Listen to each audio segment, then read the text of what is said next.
How do you feed your cats? In this webinar, we're going to go in depth on what we want to look at for feeding our cats at home.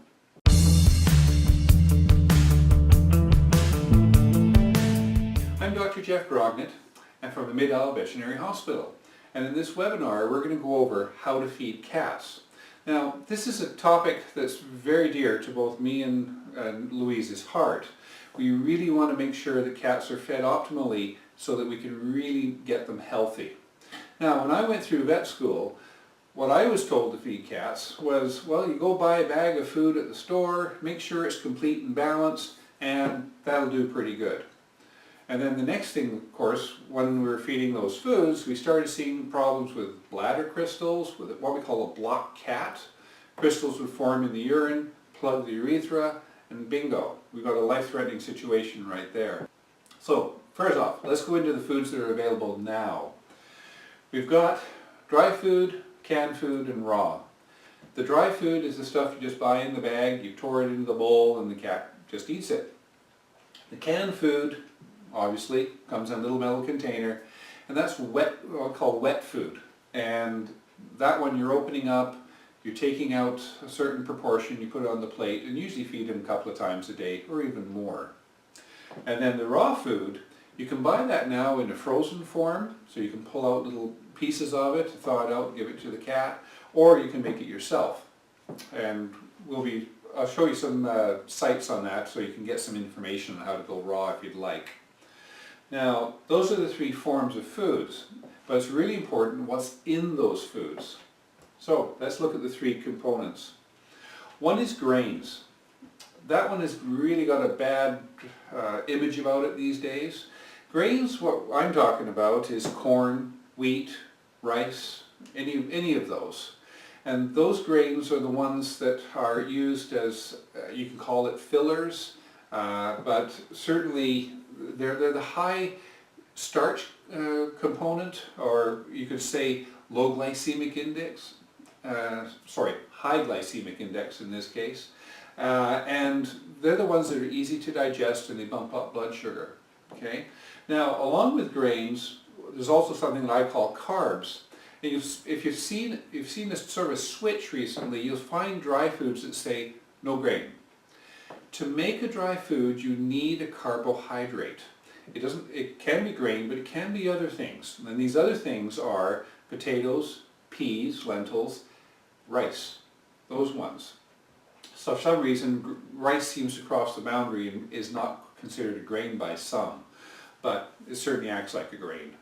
So the thing about carbs is that, again, you're dealing with something that's not a meat, but it's easy to digest and, again, produces high sugars. The third component, of course, is meat. You can put fish in there as well. Meat is the proteins part, and so definitely it's the one that is going to bring up the protein, and that's the one that you'll see we really want to go for. So when you have a dry food, it's going to have carbs of some type in it. It has to have that to be able to be manufactured. So all dry foods are going to have some carbs. Canned foods may have some carbs, but they tend to be higher in meat, and certainly look at the label. If you see the first three ingredients are meat products, and then after that you've got some carb things, those carb things are going to be quite low, but in my estimation it's better to not even have that in the canned food either. You're going to be going with higher quality here, not the cheaper varieties. And then raw, of course, you can determine what's in there, because when you buy it, it'll tell you pure meat, chicken, turkey, venison, whatever. Or if you're making it yourself, you know exactly what's in it. So those are the three. Now, the question is, what do we want nutritionally for the cat? Because of how long I've been in practice, I've seen a transition of foods, going from cheap foods to better foods, and then much better foods. What I quite often see is people be feeding dry food to their cats because, hey, that's the one you see on TV all the time, and it's the biggest selling one for sure. And it's also the most economical. But when you're feeding a dry food, the problem is that cats get addicted to it. Now, the reason they get addicted is because of the flavor that's on it. And think of it this way. If you've got a dry food that has corn on the inside, is a cat going to eat that? Well, of course not. Cats were used to guard the granary, not to eat it. So in that case, they were around where the grain was, but they were eating little mice that were eating the corn or the wheat or whatever the grain was. So how can you get a cat to eat corn? Well, the way they did it was just by spraying what's called a digest on it. And what a digest is if you were to render food, and that's what they do in the manufacturing industry, they get all these meat products, boil them all up, take the fat off, because that has value, and they actually make soaps in it. So if you look at it carefully, you'll see that there's a lot of soap companies that have food companies.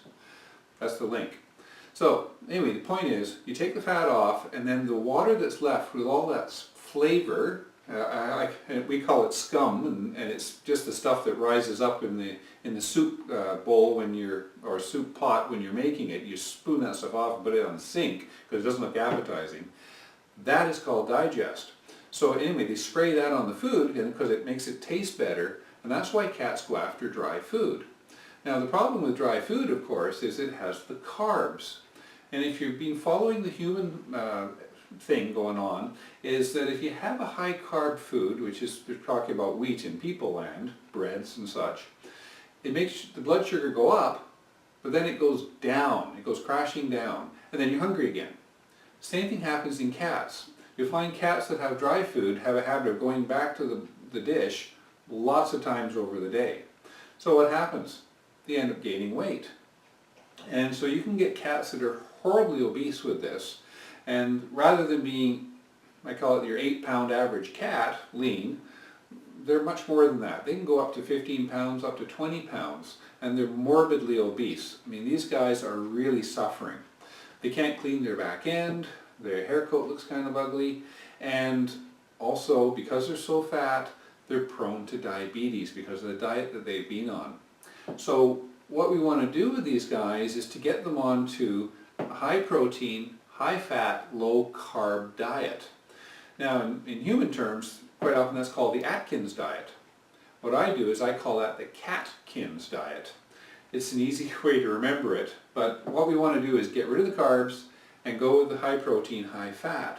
And even though it's high fat, which means more calories, because you're changing the digestion in these cats, and their nutrition is so much better, they end up losing weight. They're not as hungry. And so what happens is they'll lose weight, become leaner, better muscled. Also, their hair coats will improve. Most cats on a dry food diet, you start parting the hair, and what you'll see is just scurf. It's like dandruff all over them. And in those cases, it's caused by the food. And if they're really fat, they can't groom either, so it just builds up, especially around the back end, around the tail area. So by getting them onto the better food, their hair coat becomes glossier, sleeker. They're just having totally better health. So that's just from the nutritional end of things. We want to get high meat, low carbs grains. So you can see where we're going with this. We want to get the high meat diets. Now the other side of that coin is that we also want to look at what's happening in the bladder. Talked about this at the very beginning.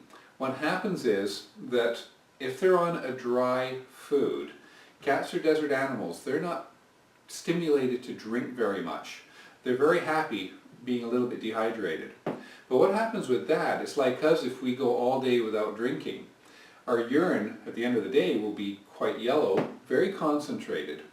And therefore, in cats, they're very prone to getting crystals forming.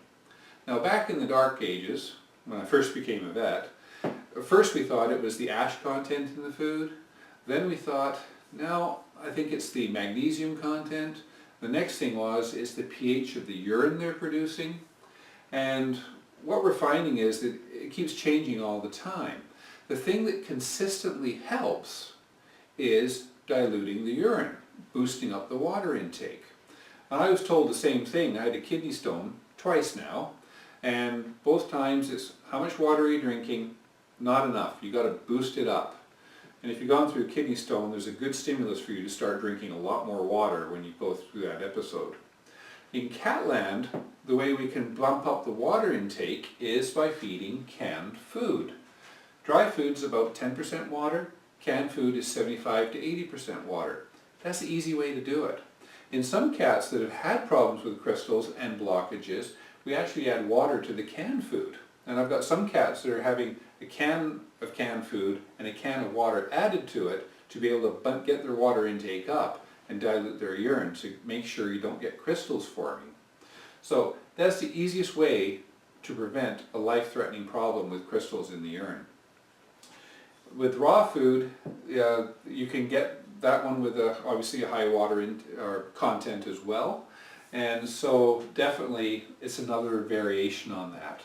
The other side is the more carbs and grains that are in the food, the more predisposed they are to forming the crystals in the urine because of the ingredients in those foods, and their pH tends to be a little bit higher when they're on a vegetable food, as in grains and carbs, rather than being on a pure meat food.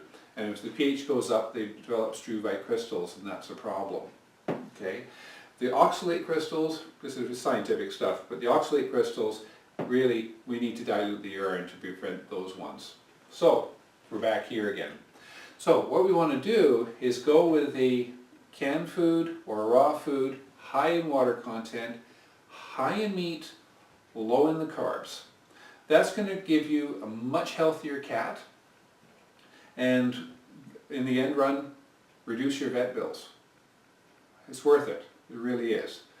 And now, if you want to get into feeding raw, there's a couple of websites I would suggest. One is www.catinfo.org, and the other one is www.feline-nutrition.org. I'll have the websites listed on this webinar at the end so you'll be able to see them and you can write them down. But anyway, the key with this is we want to feed our cats optimally. The idea of putting dry food in the bowl and expecting them to be healthy, that's old stuff. We don't do that anymore. And we can do so much better. And so if you want to keep feeding your cat like you going to McDonald's every day, that's the dry food thing. If you want to feed your cat a better food, go with canned. It will cost more, for sure, but it's going to be much better nutrition. And cats are carnivores, that's what they should be eating. So let's try and match their needs with what we're giving them. So anyway, feed your cats well, and hopefully we'll see you less at the veterinary hospital. Take care.